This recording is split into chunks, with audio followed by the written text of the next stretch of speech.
creek. We've got two types of traps here. This trap that I'm pulling out is a shrimp trap, and it's got very small holes, baited up with any sort of scrap that you have, and you should get yourself some fresh shrimp for bait, which is just like a saltwater prawn. Ooh, the bait's a bit smelly in there.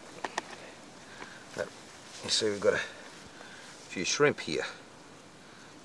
It's called a opera house trap, usually for yabbies, but a few of the bigger shrimp get caught in here. And we've actually been catching, you'll see a nice big shrimp down in there now. Hello, welcome to the Cooper Creek. We're right beside Inaminka, top end of South Australia. We've got this beautiful, pristine waterway. Most of you might know that recently the cotton farmers up in the north, up towards Queensland, up the Barcoo sort of reaches, have been pushing to allow the use of waters from this waterway for irrigating cotton crops.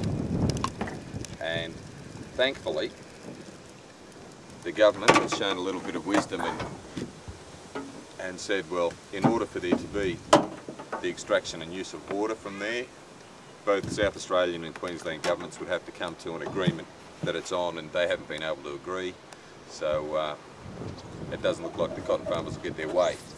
If they did get their way, we'd have runoff of fertilisers, pesticides, cotton's very intensive use of both, into this waterway, and I think it would be destroyed in a short period of time.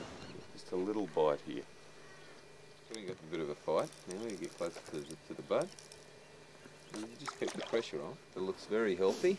He's taken that hook right down, so he must actually have been sitting on it for a little while. The 4-pound line's very thin, but he gets leaned in there. Nice little yellowbelly. This is a really nice size fish. You can see by the fight there. I reckon this one might be a keeper. We've been catching a lot of little fish this morning, just before the sun come up, and just shown that the river's very healthy. So the big ones must be out there on the prowl. Not a real big one, but look at the fight in him. He's touched. Now we'll try to tighten. You've got to keep the pressure on. You can see he's just hooked. Right. And look at that.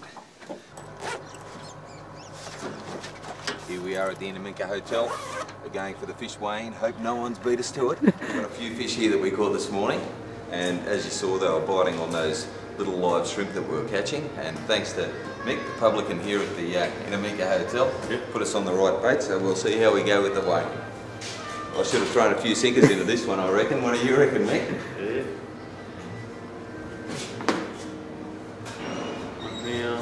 £1 pound 11. £1.11, and as is tradition here in the Inaminka Hotel, we'll put it on the board, and if we've got any luck, no one will have the big one today.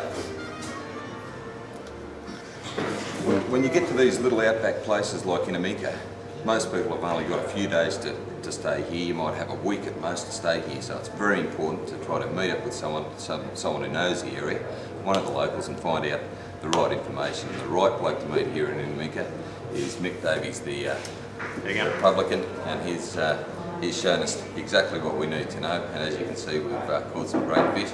And I'll just give you a look around Mick's establishment here, and we'll have a look at some of the fine fish Mick's caught over the years. You can see there's a beauty up here on the wall. Caught down the Murray-Darling system, big Murray cod, and we've got a lot of photos just over here. Come on down. You can see Mick's pretty handy on the barbecue, as well as with a line. And what we're hoping for here in Inaminka is to get onto some of these big yellowbelly, and the way things are running at the moment, it looks like they'll spark up in a couple of days.